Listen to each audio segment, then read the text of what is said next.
just as the physician must understand the disease of his patient if he is to choose the fitting remedy. Now therefore will I make yet more clear unto thee the value of thy dreams and fantasies and gestures of thine unconscious body and mind, as symptoms of thy particular will, and show thee how thou mayst come to their interpretation. On the silent will, de voluntate tacita.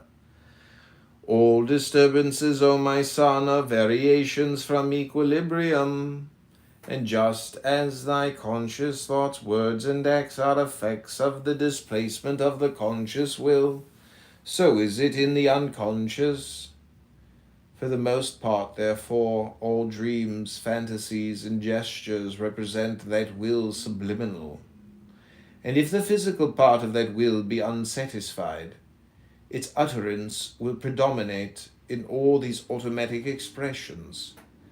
Do thou then note what modifications thereof follow such changes in the conscious foundation of that part of thine will, as thou mayst make in thy experiments therewith, and thus separate, as saith Trismegistus, the fine from the coarse, fire from earth, or as we may say, assign each effect to its true cause.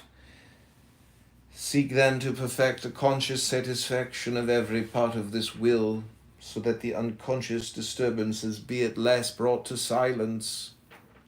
And then will the residuum be as it were an elixir, clarified and perfected, a true symbol of that other hidden will which is the vector of thy magical self. Vector? Aleister Crowley must have known mathematics. De formula summa, on the supreme formula.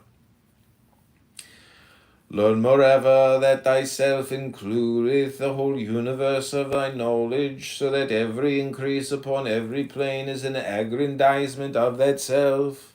Yet the greater part of this universe is common knowledge, so that thyself is interwoven with other selves, save for that part peculiar to thyself.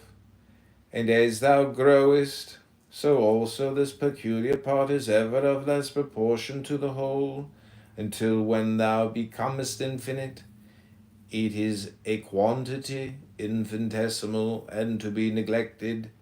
Lo! When the all is absorbed within the I, it is as if the I were absorbed within the all. For if two things become wholly and indissolubly one thing, there is no more reason for names, since names are given to mark off one thing from another, and this is that which is written in the book of the law. Let there be no difference made among you between any one thing and any other thing, for thereby there cometh hurt. But whoso availeth in this, let him be the chief of all. On the way of inertia, de vae inertiae. Of the way of the Tao I have already written to thee, O my son, but I must further instruct thee in this doctrine of doing everything by doing nothing. I will first have thee to understand that the universe, being as above, said an expression of zero, under the figure of the dyad, its tendency is continually to release itself from that strain by the marriage of opposites whenever they are brought into contact. Thus, thy true nature is a will to zero, or an inertia of doing nothing, and the way of doing nothing is to oppose no obstacle to the free function of that true nature. Consider the electrical charge of a cloud, whose will is to discharge itself in earth, and so to release the strain of its potential. Do this by free conduction. There is silence and darkness. Oppose it. There is heat and light, and the rending asunder of that which will not permit free passage to the current.